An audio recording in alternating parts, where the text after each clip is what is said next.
Hello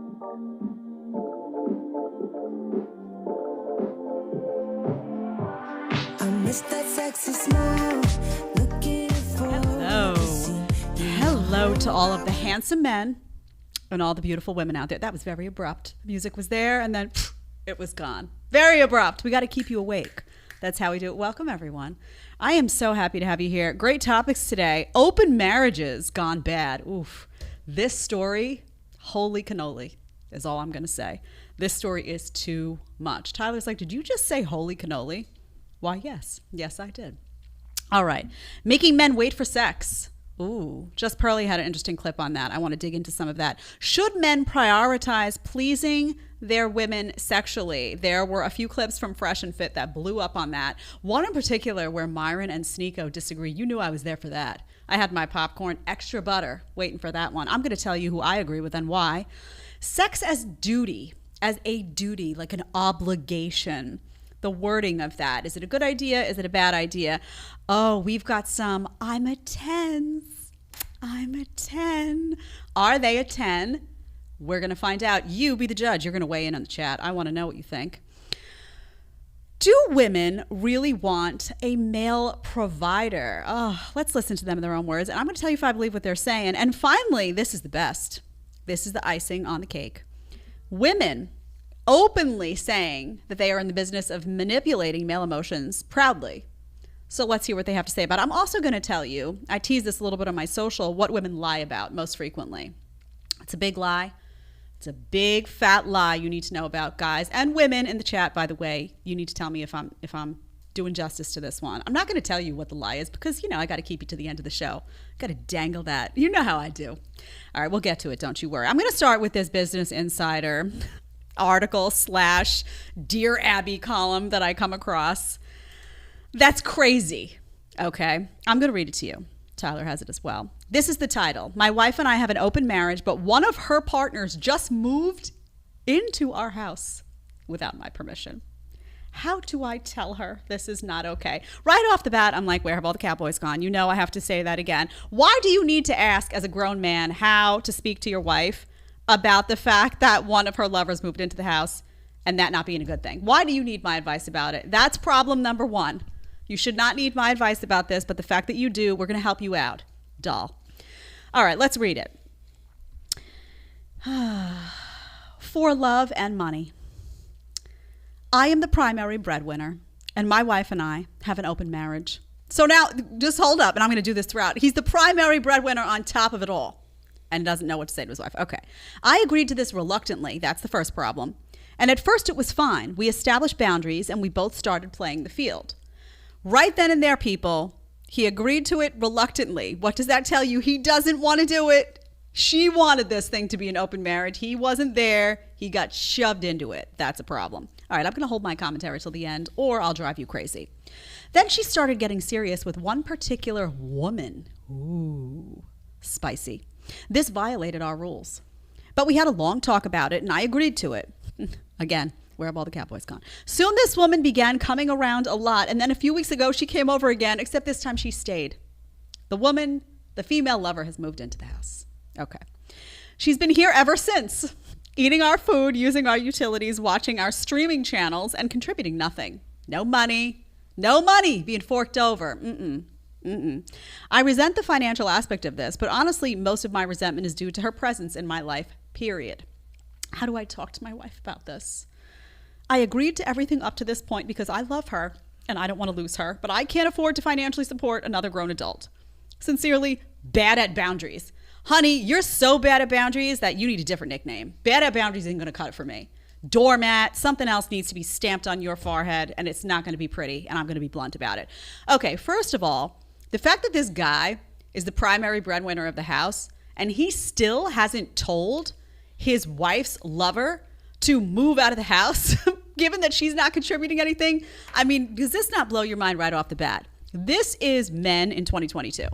Spineless, paying for everything, expecting nothing in return. Terrified, by the way, to lose her. So scared to lose her that he's lost his own dignity in the process. That's pretty obvious to everyone who's paying attention. Now, we talk about open marriages here. I actually talked about that issue with Destiny. If you haven't watched that episode, you should go back and watch. That was a great debate. Politics, culture, red pill, all of it. But one thing I said in that interview is that when you're doing an open relationship or an open marriage, both people have to really, really want it. It can't be like the woman wants it or the guy wants it and the other person's not really into it. You are going to have resentment galore. It's just going to be like you set fire and it's just the whole town's going to blow up on that one. Not going to be good. So immediately this guy's not comfortable, right? He says it. He says she wanted it. I was reluctant at first, but I gave in. And I ask, why, as a grown man, obviously you make some money, right? Your primary breadwinner, you say you must be bringing it. Why did you agree to something that made you uncomfortable? Well, he's going to tell us why. So they established the boundaries. Now, they set these rules, though, that you're not supposed to be falling in love with anyone. You're not supposed to get serious. Is that a reasonable rule? No, you can't set a rule like that. You can try, but you know how the feelings get. A woman can go off and have an affair with one guy and all of a sudden she's madly in love. You know how this works, particularly, by the way, for women, because and this is why I stress this all the time, we typically equate intimacy with sex, love, emotion with sex. It's very hard to decouple that stuff. I'm not saying it can't be done sometimes, but when it's coupled, honey, it's not getting uncoupled. Forget it.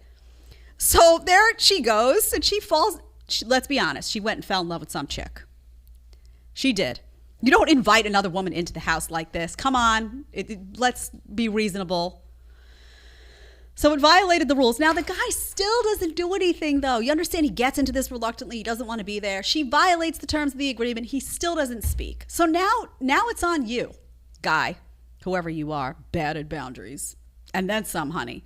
But it's on you. It's on you because you're not speaking up. You don't have enough self-respect to say, this isn't going to work for me. This isn't what we agreed to. Then nobody's going to feel sorry for you. I don't feel bad for you. You're a grown-ass man. You got to stand up for yourself. End of story. They have a long talk, blah, blah, blah. Now, the fact also that the woman's just eating all the food and not giving any money and watching all the streaming channels and all this crazy stuff that's going on. Come on. We're flipping in and out. I hope they know that in the back. That screen's going in and out, just letting you guys know. Okay. Now he talks about the financial aspect of this. And he says, most of my resentment is due to her presence in my life. So even though the food's getting eaten, the utilities, all that person's not contributing any money, even though all that's going on, the heart of the matter is not the finances for this guy. The heart of the matter is that he didn't want this arrangement to begin with. He wasn't comfortable to begin with, and he agreed to it because he caved to his girl, and now he's uncomfortable. That's where the underlying resentment is. Now, how do I talk to my wife about this? Does that not rub you wrong? He had to write this little thing, this little paragraph, dear for love and money. He's not embarrassed. I mean, honestly, I understand you're in a difficult predicament, and now your wife's clearly in love with another woman. I understand your concerns. You're worried that the damage is done. She ain't coming back to you. You're actually worried. This guy's actually worried probably that if the woman had to choose at this point, she's going to choose the girl because think about it. She moved that girl into the house. So he's worried. He's got a lot of concerns. I understand, but you're not embarrassed to write this? How about, here's my recommendation. Bad at boundaries, whoever you are, in case you're listening. You never know. My recommendation is that you man up. You walk downstairs, if there's a downstairs, into the other room, wherever you need to. You sit down with your wife and you say, listen, we are now in an arrangement that I am uncomfortable with and that we did not agree to. So it's going to stop. So am I going to tell your female lover to leave the house, or are you? By the end of the day, one of us is going to tell her to leave. Is it going to be me or is it going to be you? Give her room to answer that question. And then if she says, oh, no, repeat. Don't get emotional about it.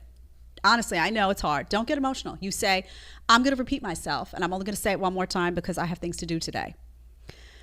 Are you going to tell her to leave, or am I? End of story. Oh, no. Just walk out, and then you know what? Then it's on you. You need to tell her to leave. You need to go pull that woman aside and say, listen, you seem lovely and all, but this was not an invitation for you to be, a wife to my wife. That's not what we were doing here. And you're under my roof and you're not contributing anything, and I don't need a child. So you're going to have to go. Thank you, but see ya. See you when I see you. End of story. And now why isn't he doing it again? this one's for the guys. You cannot be so afraid to lose your woman that you lose your dignity, that you lose your self-respect, and that you are unable to vocalize what you want, that you are unable to vocalize if terms of the agreement of the contract of the marriage have been violated. You need to stand up for yourself. You need to stand up for what was mutually agreed to, because when you enter a marriage, there is a component of the marriage that is a contract, right? Is it monogamous? Vows are taken. Are they kept? Is there cheating? You can't just be a doormat. That's unattractive. By the way, the fact that this guy was a doormat the whole time, the fact that this guy allowed himself to get into something that he was uncomfortable with and didn't speak up over and over and over again, maybe that's why she went and found somebody else. Maybe that's why that other person stays. Maybe that woman is more of a man than you are. Checkmate. So what do I think is going to happen here? It can't be undone. You can't undo damage like this. You could not undo damage like this. I anticipate that ultimately the guy will speak up quietly, because he's that kind of guy. You can tell he's going to be like, listen, babe, I don't, tone's already off. It's got to be authoritative. Listen, I love you, but no, I didn't sign up for, nope, not going to fly. And if a woman turns around in a situation like this and says, well, then I'm out. Okay, how do you want to separate? Because oftentimes they don't mean it, A. And they'll be like, oh, wait a minute, he's really going to let me walk out the door? Oh, shit. And if she does leave, you know what? Too bad. Fine. Consider yourself lucky. This is a massive headache, because if it's not this girl, it's going to be some other girl, some other guy. Bottom line is, she's unhappy with you. She's unhappy with you. She doesn't know how to articulate it. So now she's just having other lovers move into the house. Got to wake up. So my theme of this, and the reason I did this first, was because you got to have a backbone in your relationship. This one's for men and women. You got to have a backbone. You got to vocalize what you want. You got to go after what you want, and you have to be firm about it. So if you're somebody who can't fly with cheating, and somebody cheats, you got to speak up. If you're somebody who wants to have multiple partners and that's important to you and you don't want monogamy, you got to speak up. Let people have the opportunity to sign on the dotted line, have a consensual agreement for what you want. And if they don't, it's not the right person for you. Keep going. Keep looking. There's going to be somebody else. All right, let's talk about men and the idea of women making them wait for sex. I wish I had Rollo here for this one. By the way, a couple of announcements. I'm going to throw that in right now. Rollo Tomasi's coming back. I was DMing with him last night. He's coming back next Wednesday. He's going to be on the show. I have some questions for him that I've been struggling with myself on these topics. I want an explanation. I think we're going to agree and disagree. I think it's going to be spicy. So he's going to be here next Wednesday. I also have, by the way, a big interview with Patrick Bet-David dropping tomorrow at 1 p.m. Eastern time. I didn't ask him about business. I asked him about marriage. I asked him about high-value men. I asked him about female promiscuity. I asked him about how he raises his boys and girls differently. I asked all the questions that everyone else is afraid to ask. You know I did. I asked him about the system and how we're all a bunch of robots. That drops tomorrow, 1 p.m. Eastern time. You're not going to want to miss it. You should go bookmark that now and make sure you don't miss it. This is PBD like you've never seen it before. Oh, yeah. Keep it spicy. All right, so let's get back to sex. It's going to be a lot about sex on this show because it's important points here. Just Pearly. You know Just Pearly? She's got a great channel. She had this short up. We've invited her on the show too. When she's in town, she's going to come on. We're just trying to work out those days. I would love to talk to her. Check out this short of a comment she made, and then we're going to talk about it.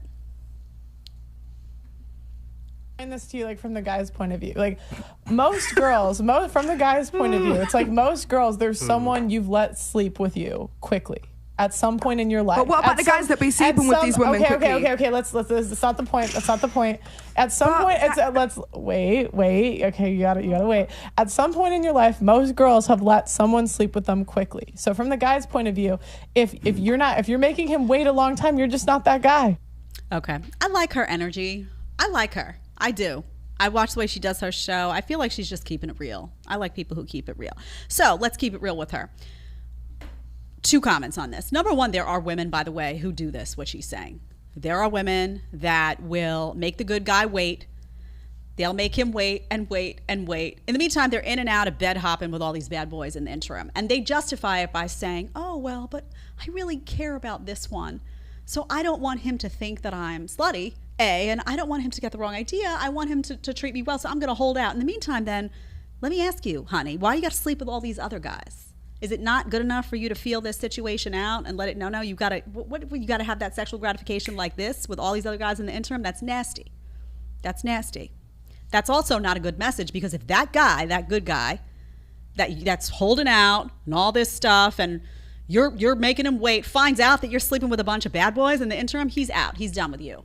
Rightfully so. He's going to size you up and be like, oh, she's playing a game with me, and he's going to be out that door. You know it, as he should be. However, this caveat here. Now, in the year 2022, this unfortunate reality we live in is that the women that I just described, the ones who will make the good guy wait, but give little treats to all the bad boys in the interim, that is the norm. Sadly, 20 years ago, it was not the norm. It is the norm now. However, there are women, I call them the gems, like the diamonds, diamond in the rough. You know that expression? They're out there, and they still exist. They're far outnumbered by the promiscuous women, but they do exist, and those women aren't playing a game. They are actually making you wait, because they make everyone wait, because it's not about you, it's about them, because they take sex very seriously, and they're not sleeping with every, Tom, Dick, and Joe. They're not. So it's not personal to you. They're actually just doing the process the way that they do it, which is that they get to know you, and they actually want that sex to mean something. You don't want to lose those women. Those are the ones that you're, guys, right? Am I right or am I wrong? You're always saying you value that. You value that self-respect. You value that low body count.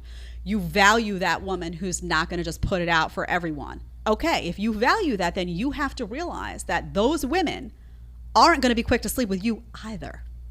They're not going to make an exception for you, because it's about the self-respect. It's about the intimacy. It's about sex being taken really, really seriously, and they just don't do that with just anyone. So you have to be able to put your ego aside and say, if this is one of the good girls, if I have found one, by some grace of God, she's not going to make a separate set of rules for me. She wants to get to know me, because it's about trust and intimacy and a whole bunch of stuff that the bad girls don't even think about. So how do you figure it out? Well, I always say, truthfully, I believe that men have to be investigative journalists in this day and age to date successfully. You do. You have to be an investigative journalist. You have to get out there, and you have to really get to know these women. And you have to watch how they behave, and you have to watch how they treat you, and you have to watch how they get into the club and how they interact with other people, and you have to pay attention to what their friends look like, and you have to pay attention to all of these things. Are they attention seeking? How do they talk about their previous relationships? Listen, pay attention to their body language with you, their body language with other men that they know, male friends, whoever it may be. Pay attention to the conversation that they have with their closest friends. What do those girls' nights look like? You have to pay attention, because if you're really looking for a wife, and you're looking for that valuable woman who prioritizes self-respect and all of these things, there's going to be clues all over the place. So you don't need to discard somebody just because she makes you wait for sex. First, figure out if that's somebody who's doing that for the right reasons. You just may have gotten really, really lucky. And in 2022, that girl, by the way, who's doing it for the right reasons is few and far between. So don't jeopardize your ability to have something real by deciding that that girl is just like all the other girls, because she may not be. So put on that little investigative journalist hat. It's unfortunate that we live in a time like this, but I say, listen, I say it in politics all the time. You need to be a citizen journalist. You can't trust the media. You can't trust any of them. It's all garbage, right? You can't trust the system, the matrix, whatever you want to call it. We know that. So it's just a reality. You have to be your own citizen journalist. In the same way in the dating world, you have to do your research. You have to pay attention, and you have to figure out, is this person that I'm wanting to give time to, are they the real deal? And by the way, women also need to do that when it comes to guys. If you're looking for a good guy and you're not looking for somebody, say, who's sleeping around too easily, let's say that's a priority for you, pay attention. What do his guy friends look like? How do they behave? What do those guys' nights out look like from what you can tell? How does he treat you? Is he respectful? What does he vocalize to you? Is he open about what he really wants? All of this stuff is a process. And that's what's been lost, by the way, in the dating world. It used to be that you would actually get to know someone before you hopped into bed with them, before you call them a boyfriend or a girlfriend. Now it's like it all happens on the phone, right? Oh, behind, the screens. So a lot of the eye contact, a lot of that communication is missing. And also it all happens very quickly. We're in the instant gratification culture right now. It's like everything has been sped up to such a point that you're involved with someone before you even really get a chance to know them. Let that stuff, space it out. Let it take a little bit longer. You may not have that instant gratification, but you also won't have a lot of that instant heartache and instant aggravation that comes with not getting to know somebody before all of a sudden you're involved with them, and it winds up that, oh, this wasn't the right match for me at all, and now I'm in a hot mess. Okay. Orgasms. Let's talk about orgasms. Let's talk about it. Tyler's like, why did I come here today? Why? Do we have to? Yes, we do, Tyler. It's very important conversations because sex and intimacy are a big part of the success or failure of a relationship. It is a big component. Men and women look at it differently, but we value it equally, but differently. I'm going to explain that in a second too. So Fresh and Fit did a bunch of these shows that I found. One had come up in my feed, which it piqued my interest. And then I went and I found a couple more, just to torture Tyler. That's what I do. And that's what I do in my spare time. Top G's gotta I really think you do. I think you sit at home and you're, I'm going to get him with this. I do. Especially because I know you get a little bashful from time to time, and I capitalize on that. So there's that. All right. So female orgasm and the importance of it, we're going to talk about that debate. And the reason I want to talk about it, it's a big debate in the red pill community. I'm going to ask Rollo about this too when he comes. So first there is Myron comes out and he offers this clarification on his views, and we're actually gonna go backward on this. We're gonna first talk about his clarification, and then we're gonna go back to why this conversation became so problematic. In fact, at one point you have Myron disagreeing with Sneeko and Fresh. They're all like, no. It's fantastic. It's great television. So let's start with Myron's clarification. I picked this. This is just hysterical. Let's play this. This is 245. It's number 3. Let me make this very clear because I think some people misinterpret when I say a woman's ejaculation is irrelevant. What I mean by that is I don't want guys doing the most to please their girl. You know what I'm saying? 3 dildos, finger in the butt, weird hentai porn in the background, opera music playing on the side, weird candles and shit like that. Like, some girls need a lot of stimulation to get off. Okay, wait. And that's fine. It is what? Can I just ask? I know I've been out of the game for a minute. I've been married for 5 years. I'm an antique, but what is going on in people's bedrooms? Is this what's going on? You got all this going on? What? Come on. I mean, that's hilarious, by the way. He says women need a lot of stimulation. Typically, women do benefit from foreplay. They benefit from actually liking and feeling a certain type of way about the guy that's in the room, but I have not seen that you need something going on in the background, pornography, candle, a whole bunch. Wow. So on this point, he's right. Guys, if all that's going on, something's wrong. Something's wrong. I'm just saying. Okay, let's continue. The second part of this is interesting as well. I think he's wrong about the second part, but let's go. But this is what I tell y'all, man. A girl that doesn't have a crazy promiscuous past is going to get off a lot easier than a girl that has a crazy past. Now, is that in all cases? No. There's definitely going to be girls that are virgins that still might have a hard time getting off, and a girl that's like a fucking huge slut is going to be able to get off easily. But, okay, so let me just tell you guys out here, don't get nervous if you're thinking now about what he said and you're like, that it didn't play out that way in my relationship. It doesn't always work like that. Here's why. The female body is very complex. It's exhausting. I'm going to be honest with you. I feel like guys and sex, it's all like very simple. It's like if you could read the manual on that, it would kind of just look like one page, right? You'd look at it, you'd understand point A, point B, I got it. When guys get the manual for sex with women and the female body, it looks like Santa Claus's scroll. It just rolls down, and all of a sudden they're like, "What is diagrams in here? Like, what the hell? What's that?" It's crazy. It's a lot to navigate. The female body is an intricate, challenging machine. So to the guys who get it right, good for you, man. It's not easy. Bottom line is sometimes when you're a virgin, or sometimes when you just start having sex, you could be really into a guy. You could be totally on board, but you don't know your own body yet. And there is a process where you need to understand your body as a woman in order to kind of navigate the man's body around your body. It's a whole thing, which is why girls will tell you, by the way, the first time they have sex is horrible usually.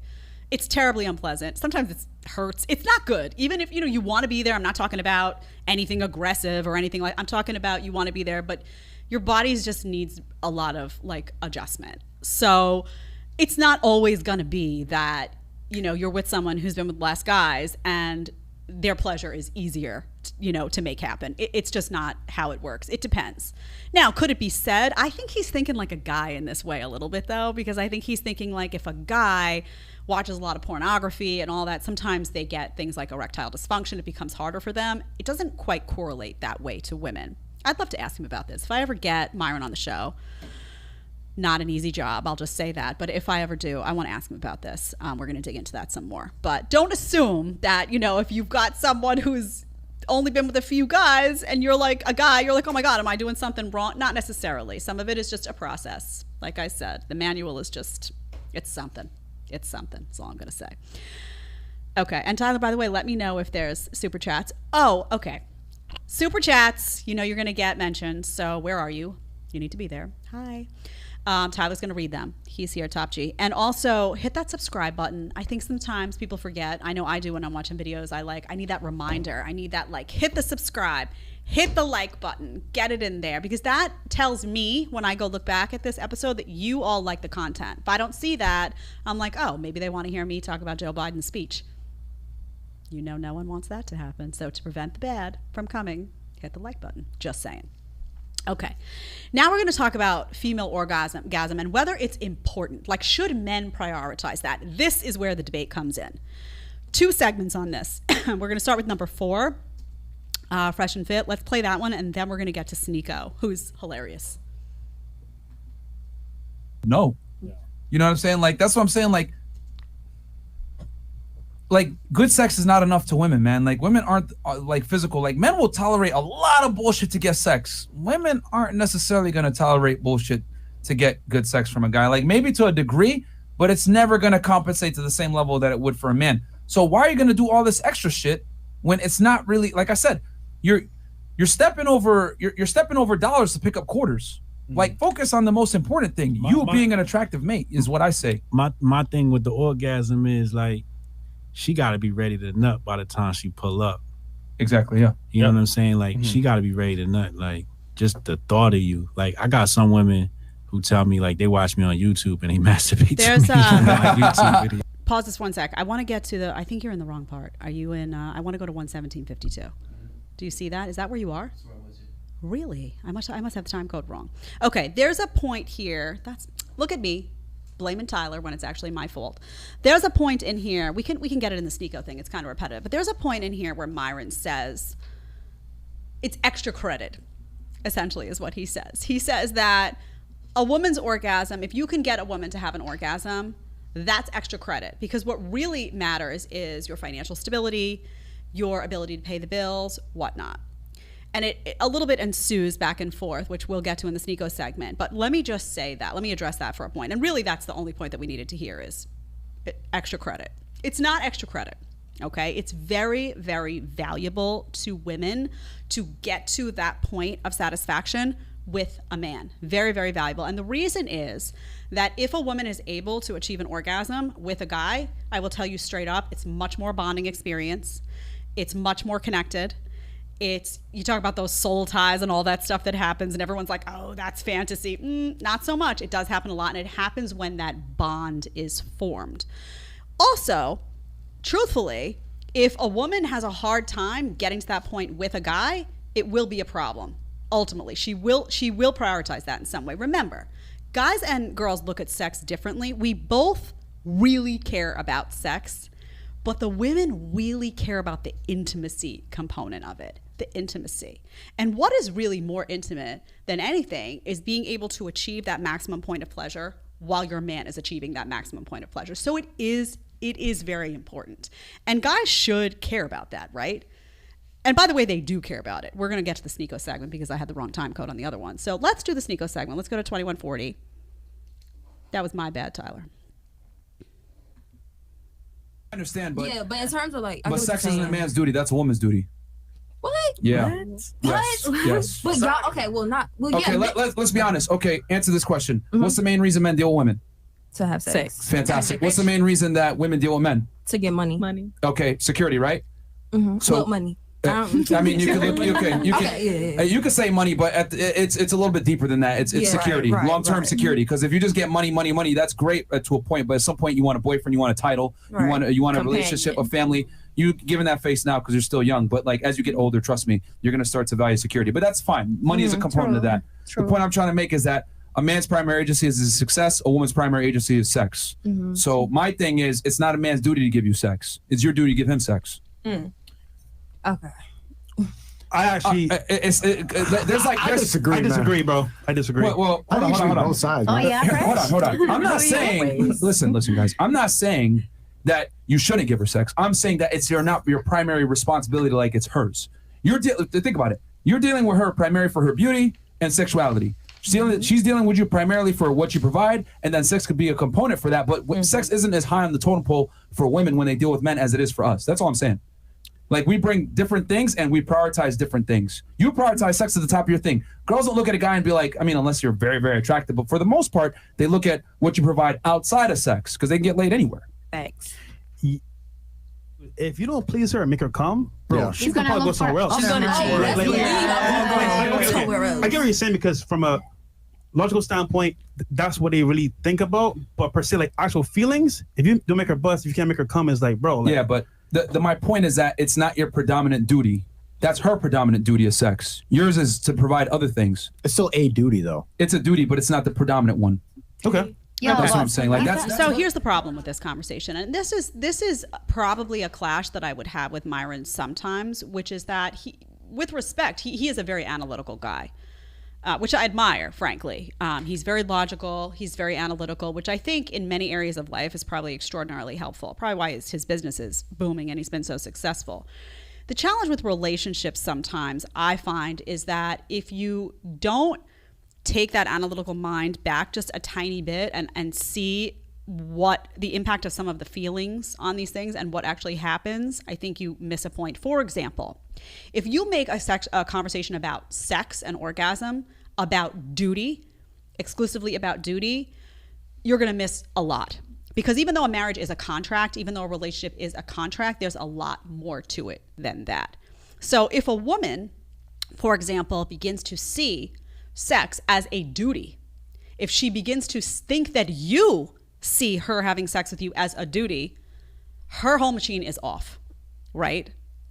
It's off. It has been turned off, because that's not appealing to us. What we're really there for, and don't underestimate, by the way, the fact that women do prioritize sex, but not in the way that men do. Think about it differently. Men prioritize the physical component of sex. Women prioritize the intimacy component of sex. It's equally important. It's a different angle of the same animal. So if you take that intimacy away and knock it down a peg by referring to it as a duty or making women feel like it's a duty for them, you're cutting the intimacy out, you're ruining the experience. They're going to begin to resent it. They're going to begin to not want to do it. It's going to create a whole odd power dynamic in that relationship that you probably won't like, because ultimately it won't benefit you, right? It won't benefit you if you're a guy and you want to have sex more often. It's not going to benefit you if the woman is turned off to the act. Also, let's be real. When you engage in a relationship, men and women are different. We acknowledge that. Men and women want different things. Men and women need different things. However, the goal should be, in a good relationship, that women should want to please men and men should want to please women. You want a happy partner. You want to be a reason why that smile is on their face in some part, right? You certainly don't want to make them feel bad if you're in a happy, healthy relationship. So a guy shouldn't look at it like that, like it's her duty. It should be, I'm here and I want her to get the most out of this experience and I want to get the most out of this experience. And end goal for everyone is that the sex happens and everyone has an amazing time, right? And in order for everyone to have an amazing time, the mindset behind it has to be that you want it to look that way, that other person's happiness experience matters to you. Guys do care about this. Myron says later in the clip, let's actually continue it. I think he goes on to say that guys don't care about it. Let's get to that part. Is to please you sexually all the time. Like, you don't have to please her sexually all the time, but she definitely got to please you sexually all the time, is my point. It's for you, it's elective. Like, I've always said it this way, put it this way, right? Most girls want to be with a guy that can take care of them if needed and they can work electively, correct? Mm-hmm. Most women typically don't want to work if they have a guy, right? They would prefer not to work and they work electively. They work when they feel like it, have a side hustle, work from home, etc. That's how I look at men and sex with their girl. You electively decide if you want to make her come or you want to bang her, but it's mandatory when you want to smash. Just like you are expected to provide for her from a mandatory standpoint. Okay, let's pause it there. Does that make sense? No. So that's not going to work. This is bad advice. I would not recommend that guys take this advice. It's not elective because you're both in a union together, right? You understand in order to have, you're going to have an unhappy partner if you operate based on this model. You're going to have an unhappy partner if you operate like, well, it's up to me if I decide I want you to feel pleasure, but you're mandated to make me feel pleasure. You can't approach it like that. You can't approach a relationship like that, and you shouldn't want to. You shouldn't want to. You should want, and most guys, by the way, don't look at it like this. That's why you see that reaction from Sneeko. That's why you see that reaction from Fresh, because most guys want to please their women, and they wear it as a badge of honor. Like, if a guy can satisfy a woman and she leaves that experience and she's satisfied, they're like, yeah, I done good.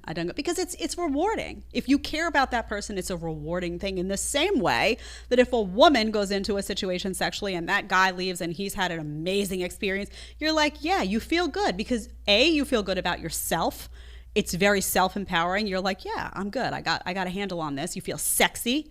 And also because that other person feels good and you care about them, and you know that you've just solidified that union by having two happy partners engage in an act. So again, this idea that women don't prioritize sex is not accurate. If you make it elective to make her feel good as a guy, if you make it elective and you say, well, it's her duty, but it's not really my duty, and you start looking at it like that, you are going to wreck the intimacy component of that relationship, and that's why she's there. So I will guarantee you she's going to leave. She's not going to leave because of the sex. She's going to leave because there's no intimacy, and she's going to be craving that intimacy from somebody else, because she wants you, the same way she wants to make you feel good, she wants you to want to make her feel good. It has to be mutual in this way. It's a recipe for disaster, I will say. Guys, I'm being straight up with you. It is a recipe for disaster if you don't care about your woman's pleasure.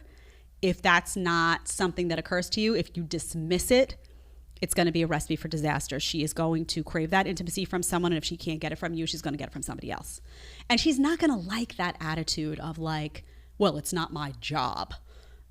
Again, take yourself out of that analytical head for just a second, and realize that, by the way, women don't have that analytical head. We don't share it. So you may be looking at it from an analytical perspective, but all we feel is the emotional component of that.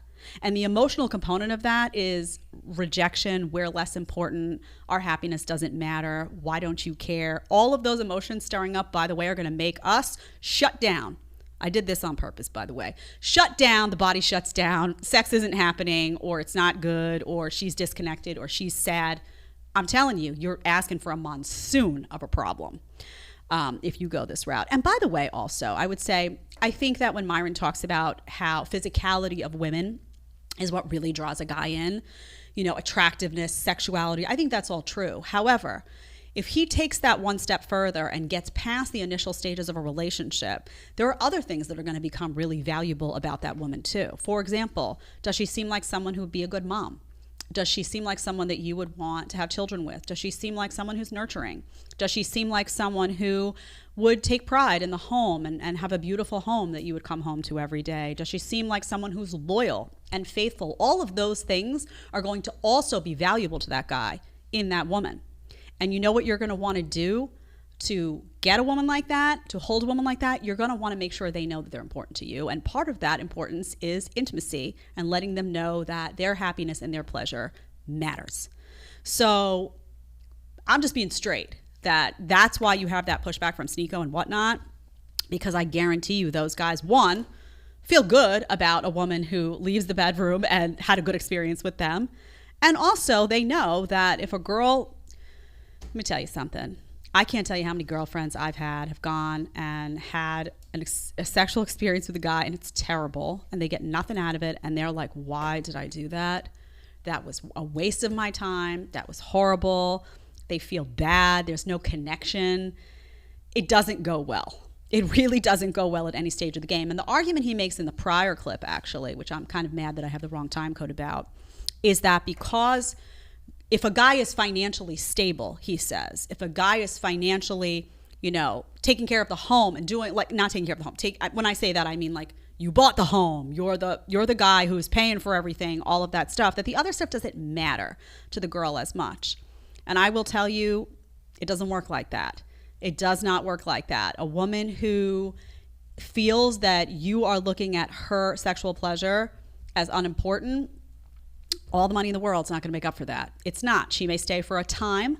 She may appreciate the financial stability, but without that intimacy, you're going to have a very, very unhappy partner, because it's key to women. That's why we watch all the guys. You know this, ladies. You know this. You know the chick flicks, they call them. Why do we watch them? Because we care. Romance is important to us, and sex and intimacy are important to us. This stuff matters, right? That's why they're putting it on the big screen for women to eat up, because it's important. It's genuinely important. If you dismiss any component of that, you're going to have a monsoon. It's not going to be good. So just think about that when you talk about relationships, when you talk about sex, when you get in an analytical head and you're like, well, guy's primary, I see what he's saying, guy's primary responsibility is financial stability and blah, blah, blah, blah, blah. And women's, the primary reason why they're there is because, guys are sexually attracted to that. You got to get beyond that. And if the goal is to have a healthy union, if that's your goal, you need two satisfied people. And to say women don't care about sex, that's inaccurate. We do a lot. And by the way, we care even more when that sex is without feeling and without emotion and empty. That doesn't sit well. Maybe it doesn't sit well with men either. I don't know, but I can only speak from a female perspective. There's no worse feeling than that. So you definitely don't want your partner in life, your wife, to walk away feeling empty after an experience because they feel like you didn't care about their pleasure. Not a good recipe for success. So I am with Sneeko and Fresh on that one. All right. I love the Whatever podcast. I'm still mad about that clip, Tyler. I tried to find it. You were not far off, I don't think, but I wasn't. It's where the girl was talking, and there's a girl in that clip that's kind of describing what matters to her. She's sitting right next to him, I think I found it. You found it? Yeah. Let's give it a try. It's really good. That's her. That's it. Okay. Cool.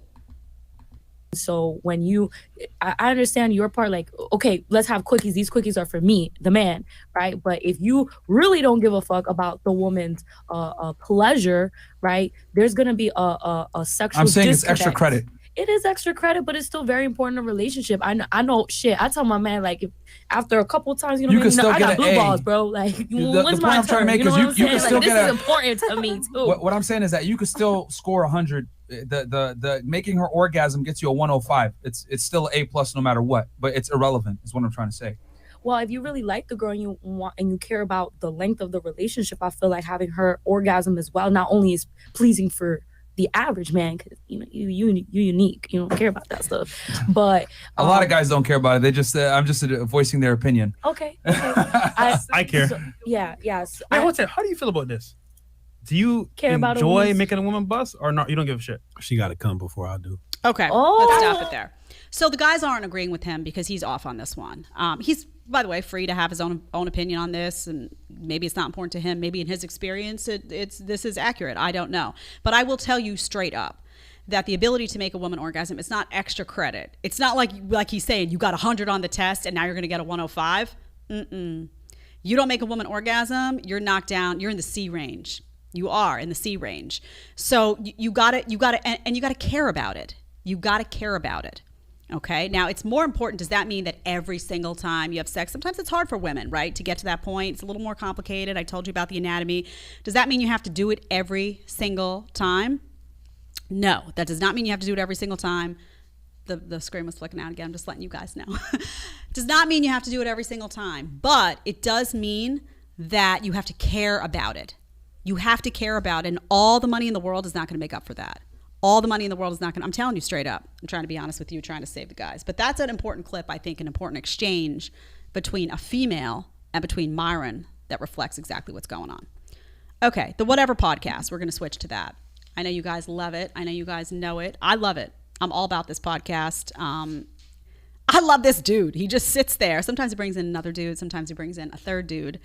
And they sit around the table and they bring in a whole bunch of girls. And the girls are sometimes 3 sheets to the wind, as my grandma used to say. This is an interesting one. This is about rating yourself 9 out of 10.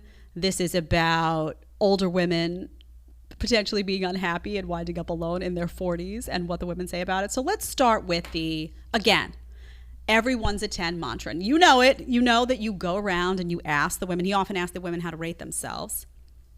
Let's see what they say. Let's take a look at the girls. Let's be objective. Let's take a look at them and let's see what they have to say about themselves. Hensley, go ahead. You know I always go with 10, but just because I'm wearing a costume. You're going to change it because you're in a costume? Well, as far as the Carrie costume goes, there could be a lot more blood, so I'll give myself a 9 just to be humble. But normally you say 10. Absolutely. Yeah. I would say 10. Okay. 10s across the board, baby. 10. Honestly, I'm a 7. Okay. I would say like a 9. 8. Well, Brian, I'd like okay, you to so look at just this all costume. right there. First of all, at least the girl in the end is in a Halloween costume because it's Halloween this time around. Remember last time, Tyler? What was it? A fairy or an elf? It was an elf. The elf with the big ass ears coming up. Okay, so we have to at least say this time it was Halloween. Wouldn't it be funny if she'd showed up in a Carrie costume and it wasn't Halloween though? That would be an interesting choice. That would be crazy. Stay away from that girl if she shows up. If somebody shows up, just straight up, girl shows up to the podcast in a bloody Carrie costume and it's not Halloween, you may want to avoid her. Just putting that out there. So at least it's Halloween. But you notice to go around the table and everyone's like 10, 10, 10, 9. There's one girl that says she's a 7. She's the one girl, by the way, throughout the episode that has some degree of sanity, but also feels the pressure to answer a certain way. You can notice sometimes she like looks at the other girls like, am I the only one here who's not? Okay. So then the question becomes, let's extrapolate on what that 10 means. So he asks a little bit more about the 10. Let's go to 3417. Yeah. Because I guess some people might say total package, right? But still, physical appearance, still 10. Hensley? We're top tier in our own way. Everyone's got different flavors, but we're definitely 10s for ourselves, and that's what really fucking counts.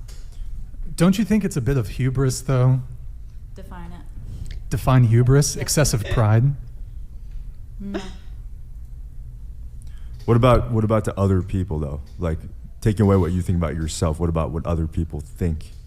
Why does that matter necessarily? Well, like what if that's the question though? Okay, so first off, can I ask what's going on with the dog? She's got a big dog in her. What is going on with the dog? I didn't even, to be honest with you, her answers get so crazy. I have to be straight. I didn't even notice the dog the first time I watched the clips. And then I went back and I was like, is there a big ass dog on her lap? That's your question, is the dog? What? Not the fact that she's covered in blood? Well, the dog really, dog is not part of a Carrie costume, though. What is that big ass dog doing there? It matches the outfit. There's something extremely. You'll notice, by the way, as the podcast goes on, the dog falls asleep on the table. Its head is just up there. I don't know. There's something weird about that dog, is all I'm going to say. Costume less weird to me than the dog. I'm not going to lie, Tyler. I don't know what that says about me. We'll have to psychoanalyze me at a different time. But the dog is there. Whatever. Okay, so again, this refusal to just have an objective conversation, right? He's not asking you to rate yourself like, oh, what do you think of yourself? Like, what is your self-confidence level? No, he's asking you objectively. Objectively, what are you? I find it incredible hubris. That word is really awkward to say. But incredible that these girls say 10, 10, 10, 10, 10. I mean, there is no point in my life where you would have asked me that question and I would have said 10. I'm not kidding. Ever. Because I'm thinking like objectively. I'm not thinking like, well, how do I feel? And when I look in the mirror and I'm having a really nonsense. But we now live in a world where facts don't matter and it's all subjective, right? Everything is just like, oh, how do I feel about myself? He's not asking you that.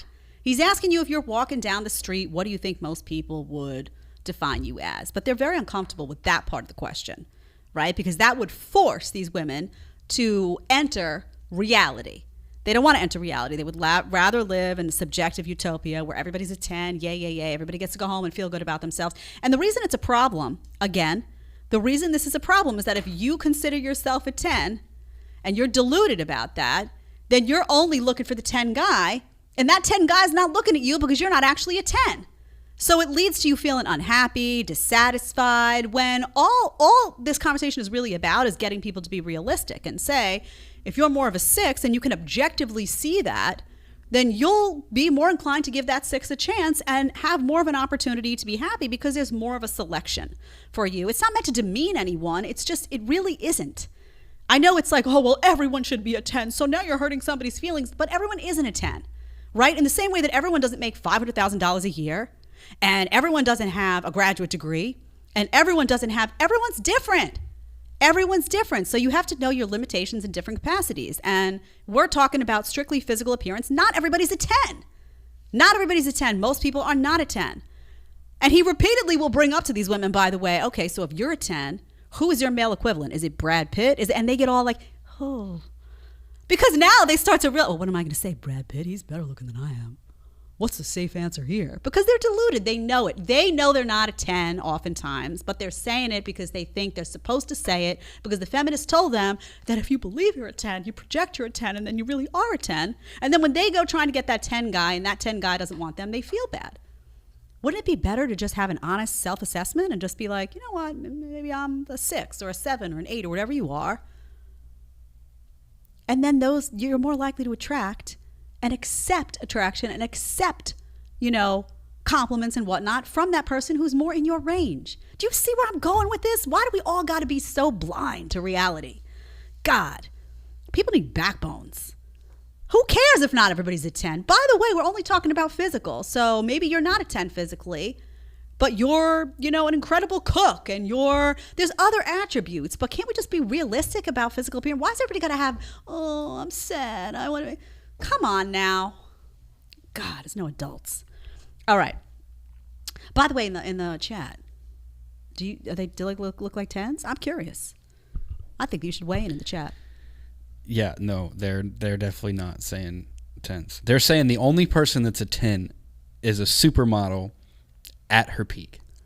And even that, I'm going to be straight with you. And the problem with that too is, and it's I probably agree, like an 8 because her personality might suck. That, and also they don't look like that in person. 8, yeah. So what's also really interesting, having worked in television for a really long time, is that people wear there's a lot of stuff going on. There's airbrushing, now even on Instagram for the regular girls. You know how many guys message me, by the way? It's so funny. One of the topics that comes up all the time, I should pull some of these. I should get permission from them and pull them.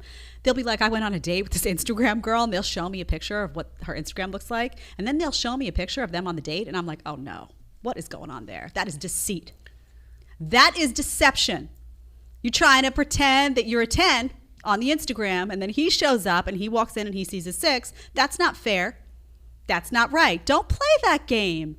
You would be better off to just advertise as you are. That's the same thing I tell people about their age. It drives me nuts when women lie about their age, right? You hear me say all the time, I'm 43, I'm 43. You know what people say when I say I'm 43? You don't look 43, you look damn good. And I'm like, thank you. But if I sat here and I told you I was 25, you'd be like, Jed, did you sleep enough last night, honey? Let's be real. Let's be honest. Dark circles wouldn't be looking so cute at 25. So I just don't understand this whole game. Maybe I was just raised secure in a family with people that just tell me the truth. My mom, by the way, wasn't pulling any punches, Tyler. Just to tell you straight. My mom was like, if I put something on and I didn't, she'd be like, that doesn't look. Today she's probably like, what's going on with that, Jed? I'll get a call after the show, don't worry. So maybe it comes from just parents with backbones, not coddling your asses all those years. Yes. There's a fun game I like to play with the Sawscast where he gets these Instagram models who have 500,000, 1 million followers, and they come in and they look nothing like their profiles, right, at all. And it's because where I sit, I see all the guests walk through right back to the set, right? Every single one of them. It's like, yeah, you don't. Nope, that's a catfish for sure. Yeah, that's not good. It's not a good game to play. It's not a good game for guys, but I find that the women play it more. Guys oftentimes look like what they look like, honestly. Sometimes you'll see one of these really like suave guys. I don't love that. When the guys like stage the Instagram photos, I find that very female. I'm not going to lie. If you're like standing there and you're bronzing yourself and getting the perfect angle that the sun hits at your abs, and I find that feminized. I do. I don't know. And maybe that's just me liking the guy that rolls out from under the car with a little grease on his face and is very guyish. Maybe smells a little bad from a long day of work. I don't mind it. I like that. That's like a man to me. But I don't like this feminized stuff that guys are doing on Instagram sometimes. It's not cute. Don't do it. I'd rather see a picture of you just walking around outside and being you than all that stuff. But the women, they like deceit on Instagram, right? You know it. The filters, right? And I use a filter here and there. I do, but I'm sitting right. This is what I look like. I'm sitting right here. I don't even have foundation on. Tyler's like, maybe you should rethink that, Jed. All right. I'm not sensitive. We have this banter because, All right. I want to get to, let's talk about older women. So one of the things that comes up a lot is this conversation about, well, if you're slutty when you're younger, are you going to be upset about it, in your 40s when you didn't focus on a relationship and now you're all alone? Well, the 22-year-olds say, no. I'm going to be just fine alone in my 40s. Let's take a listen. We're going to 4705. I'm saying, and you can start to see this now. You can see them because more women are coming out about this, about how unhappy they are that they did certain things when they were younger. They're also a different generation than us. They are, but do you really think when you're alone and you're in your 40s, like that's where you want to be at? Sure. Yeah. You sure about that? You don't want to, because like a lot. We can be happy by ourselves. But this is what concerns me about this modern day culture, because I truly believe that you guys believe that, but I don't think that's the right thing. That you have this belief. You can have it and it won't upset me. That's the thing. It shouldn't. And it doesn't. It doesn't. But it genuinely does concern me that so many young women have this belief. But why are you so concerned? Yeah, That's my thanks question. for your concern, but we don't Yeah. care. Well, I mean, one concern that he might have, and that I think a lot of people have, broadly speaking, for society as a whole, is the destruction of the nuclear family. Yeah, So what's society really funny? functions. Honestly, you know what I find really, really disgusting about a lot of the young women today? The selfishness, the pure selfishness. Like, why does it take this guy to point out that, honey, it goes beyond you? It's not just about you and whether you're going to be alone or not. We're having a larger conversation about society. And if you're alone in your 40s, that means you didn't marry. That means you didn't have children. And that means that it's the breakdown of the nuclear family, which, by the way, is a huge source of stability for society at large. Why does he have to bring that to her attention? Is she too busy looking in the mirror, rating herself a 10 to see beyond herself? Is that now the face of the modern woman? This selfishness, self-centered, promiscuous? No, thank you. No, thank you. So the bottom line is also, let me say this, they're lying. They're lying. Now, I'm not saying every young girl is going to say they want kids. Maybe they don't want kids at 23. Maybe they can't see a world where they do want kids. I said for a long time that I didn't think that kids were for me. I was like, I don't know if it's for me. I genuinely did not know. I did not know in my early 20s. I was not somebody who was like, I want kids, I want a husband, I want this. I didn't have that all figured out just yet. But I can tell you, I wasn't sitting there saying, I want to be alone.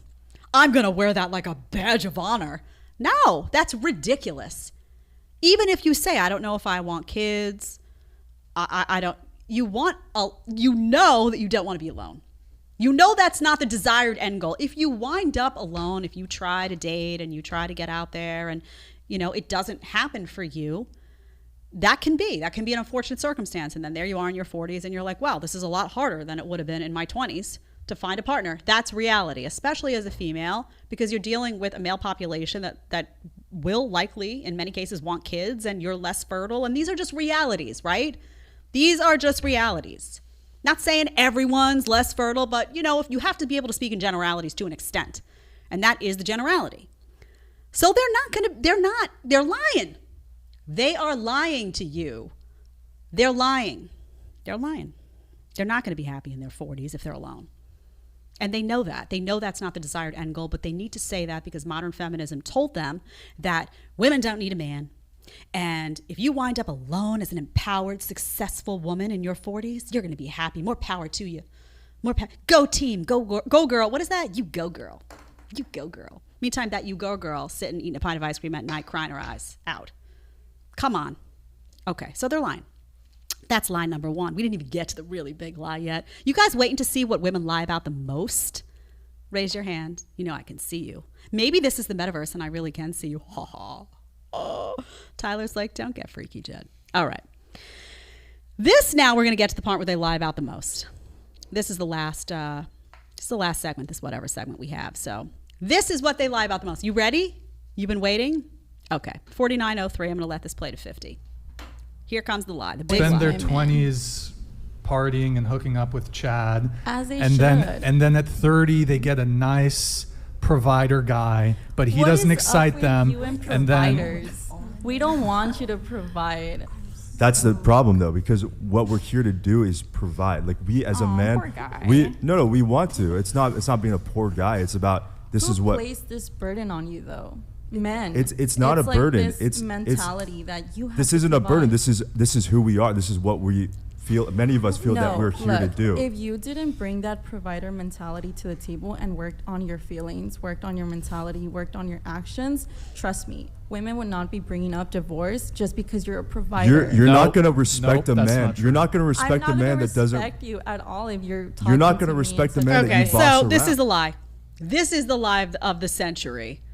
Women saying, we don't need you to provide. We don't want you to provide. Horse shit. I need a horse shit button. Brr. That's a lie.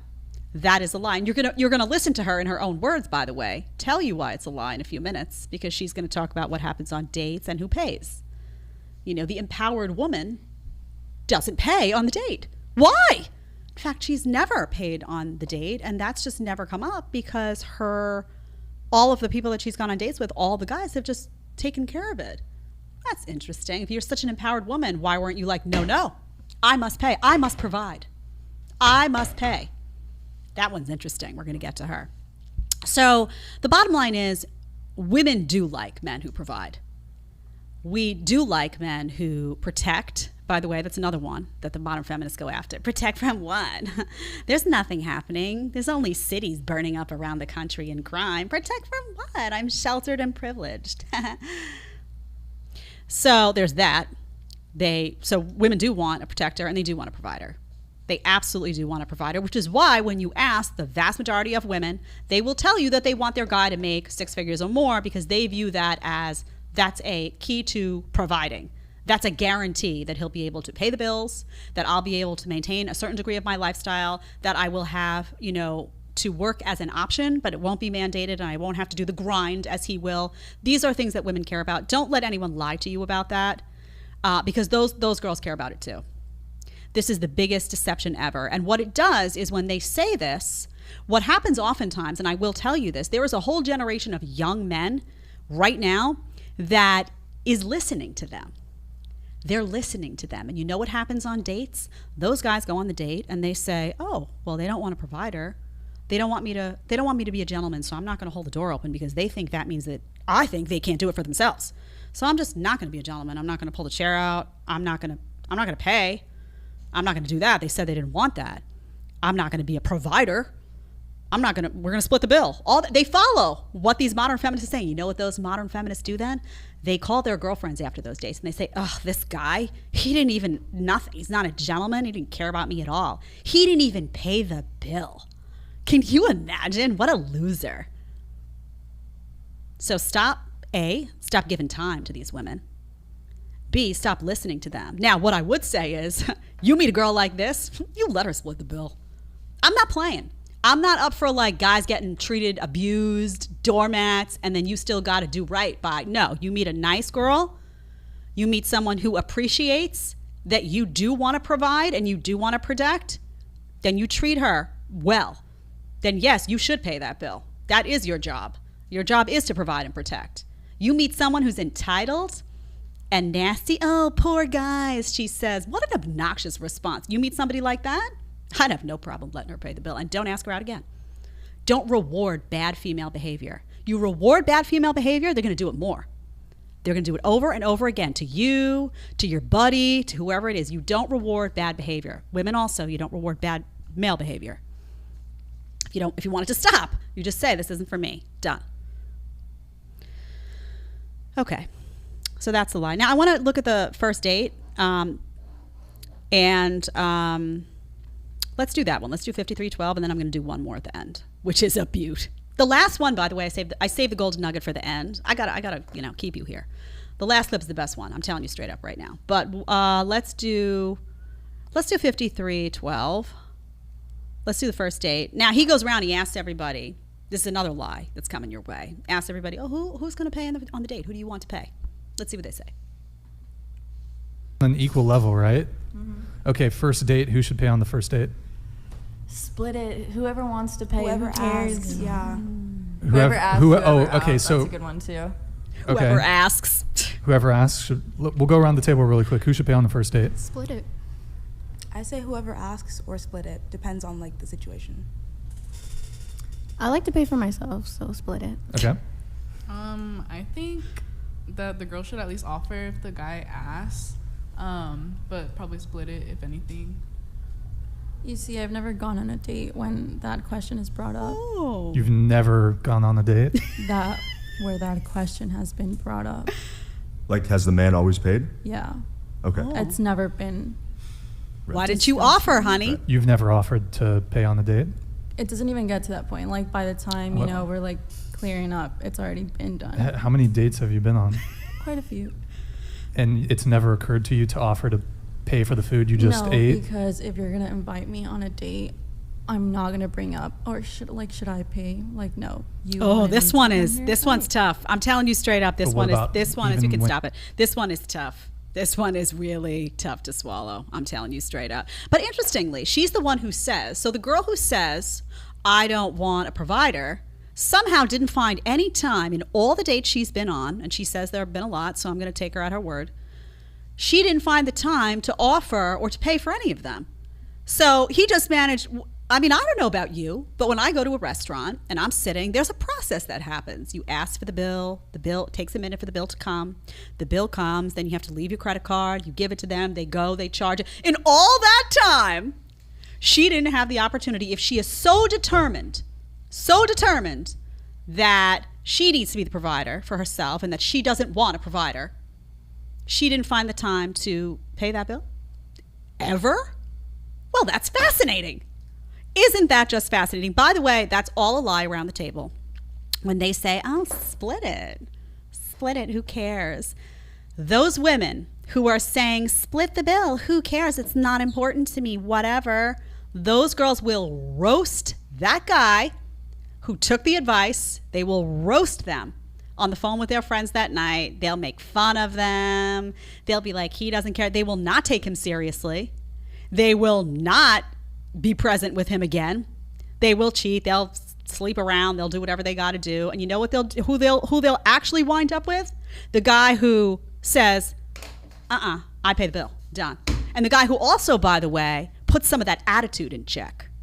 Because that attitude, I don't know who those girls are hanging out with, but they're not men.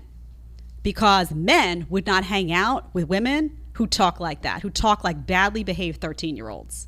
And if you are hanging out with a woman, by the way, that talks like a badly behaved 13-year-old, you need to get rid of that girl. Bye. And you need to get yourself a real lady. Because this stuff, this entitled nonsense, this demeaning, poor guys, do not tolerate that stuff. That's disgusting. I can't believe what's going on. When I started this show, I felt like a relic. Now I'm basically like from the 1800s. Because I cannot believe what I've been exposed to. I can't wait to have Rolo on too, because he was on with me in the beginning. I'm going to be like, dude, are you kidding me with these women? What is going on? The decay that's happened in the last 20 years. And by the way, I say this before everyone's like, oh, misogynist Jed. I say this from a place of, I think women are beautiful creatures.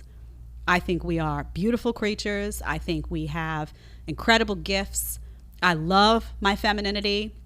I love the women in my life. I have the best mom in the world. I'm able to birth a child. Guys can't do that. I do feel a bit like a superpower. I've said that, a superhero. I've said that before. So this is not woman hating, but this is calling out bad behavior that's now far too prevalent among young women.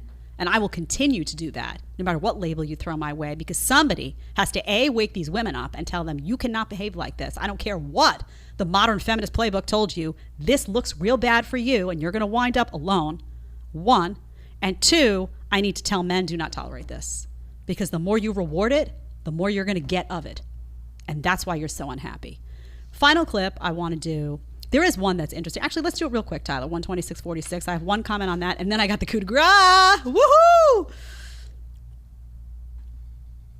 Kind of silly to be in long relationships when you're young. I think you should use that time to really find yourself, heal yourself, figure out who the fuck you are. But it's been really, romance is romanticized, and I think we've all been so excited to get to an age where we can fall in love. Okay, this is, I don't know, she's reading some type of essay. I don't know what this is that she's going on. But the reason I pointed this out is, again, this find yourself, heal yourself. Find yourself, heal yourself. Where did that come from? She took that from somewhere. I don't know who. Some Instagram meme. But that nonsense, somehow women find themselves and heal themselves through a large number of one-night stands that is endorsed by modern feminism now, but they don't find themselves, heal themselves through committed relationships with guys that view it as their role to provide and protect. No. That doesn't help me. No, I need the raunchy stuff to find myself. I need to be degraded. I need to just spread my legs like the 7-Eleven all day long. Then I'll find myself. That's how I heal. All right, the last one is the coup de grace. Here we go before we wrap up. I hope you're all listening to this one. This is beautiful. This is a minute. Ensley, what do you think about men? I know that's a broad question. It's a very broad question. I don't have any general, I'm not one of those people where it's like all men suck kind of thing, but I don't know. They're different. They're fun to play with. Fun to play with. Mm-hmm. No. Or just emotionally. They're very sensitive. So I like taking advantage of that. That's honest. Do you feel like a lot of girls do that? Yeah, that's a yikes. That is a No, yikes. not really. They should. We need more female manipulators. I don't think so. I think she's disagree. I think she's taking the piss. No, I agree. It's What? fun to play with guys. Like, Okay, so you're hearing it in their own words. We need more female manipulators. I mean, I don't know. Listen, educate me in the chat if you have found this array of women. I'm not going to say all of them. There are a couple in there that tried to give reasonable answers, I think. But there's a type here of like, you owe me. I'm a woman. I'm a 10, no matter what. No matter what I do, I started at 10 and I ended at 10. So if I behave badly in your mind, I'm still a 10. Too bad. My promiscuity and sleeping around is where I find and heal myself. That's interesting. I like to play with men emotionally. Like I puppeteer them. And then when we split the bill, she's not saying this part, but I am. When we split the bill because I told them I don't need them to be a protector, I'm going to go home and I'm going to tell my friends that they're a big jerk. This is who's out there? No, honestly, I need to know. I don't know if I have guys in the chat in their 20s, but is this what you're coming up against? I don't know what I would do, I have to say. I don't know what I would do if I were a young guy and this is who I was meeting at the club. I don't know. I'd have to go older. I'd have to do something. I don't know what you do. I don't know. And I'm not saying that there aren't women out there that aren't like this, but there's just too many of these. What? It's like, God, is it like Invasion of the Body Snatchers? You all know that movie? If you don't, you should go watch it. Do you know that movie, Tyler? Yes, I've never watched it, but I know it. You need to go watch it. It's like the Pod people. My dad showed it to me when I was young. Creep me out, by the way. My dad showed me all the horror movies before I was like 10. He was like, I'm doing this because one day you're not going to be afraid of anything. And I was like, at the time. And now guess what? I'm not afraid of anything. So there's that. I was a little bit afraid of COVID when it hit, though. We talked about that neuroses. But, you know, the horror films, you can show me anyone. Nothing scares me. So I guess he had a point. Regardless, it's about the pod people, and there's these pods. And what happens is these pods turn into people, and they look like the people. Like, for example, if there was a pod of me, it would look like me, but it would kind of be like a robot for the system. It's actually fantastic. If you actually have been paying attention to what's been going on in the country the last 2 years, you're going to be like, oh, it's all pods. That is truly the only explanation that makes sense, is all pod people. And maybe that is what happened. Who knows? But I don't know, man. I don't know what you do as a young guy in the dating market. What I will say is stand firm when faced with this crazy. And you have to have standards. And I'm sure I could pull up clips of guys that behave badly and I'd be having the same conversation with women. The reason I'm doing this is because I am a female and I am critiquing women from a place of wanting what made women beautiful and special. I don't want that to get lost, and it's getting lost. It's getting lost really, really fast thanks to the modern feminist movement and the incredible impact it's had on the pods. Chat, Tyler. Do we have anything in the chat? There was one earlier. I got to find it. I got a little carried away. So what can I say? Girls want to be the prize, and you can be. But if you give it up to everyone, then you are not a prize. You're a participation trophy. There you go. That's true. That's 100% true. Just as any good woman would want to be cared for emotionally and having a good time out of her sexual partner, so does a serious man. I am 36 and have never dated the way these people in Florida do. That's an epidemic too, right? We talk about like, we're actually going to have a statistician on who specializes in this area. Vincent? Yes, we have Vincent coming on. He's great. He's coming on, I think it's next Friday it might be. I'm not sure 100%. It's in the next couple of weeks. And he's going to talk about whether the red pill community is actually right and this epidemic that's going on of guys who just are not having sex and they're not dating. Frankly, after watching some of the women in these clips, I'm not surprised. And I don't know, maybe some of it is just because they're like, I can't be signing up for that. I don't know. I'm going to ask him the why, and I think that'll be a really interesting show.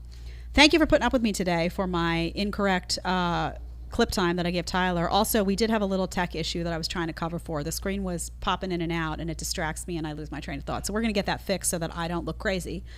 You're like, Jed, you're always going to look. I don't think that'll fix it. No. They're like, Jed, don't worry. You're going to look crazy anyway, so don't worry about it. I will be back here on Friday by myself. Remember, tomorrow, PBD, my interview, I asked him the questions that you want to know. Don't you want PBD to tell you what he thinks is a high value man? What would he say to his son if his son came to him with that question? How does he raise his daughter and his son differently? What does he think about toxic masculinity? What does he think about all of this stuff? Marriage? What's his advice? Should guys get married? Is it something you should do in 2022? What should that structure look like? I asked all those questions and more. That's tomorrow, 1 p.m. Eastern time. It rolls out. We did have to pre-tape that one because PBD's a busy man. It was hard to get that jived up. Plus, I didn't want to miss a show. You know how it is. And also, next week we have Rollo Tomasi on Wednesday. I have so many questions for Rollo. I need to tell Rollo ahead of time. We're talking about female orgasm, so just come equipped. That's all I'm saying. Thank you, everyone, for joining today. You know I love you. Have a great day, and I'll see you on Friday.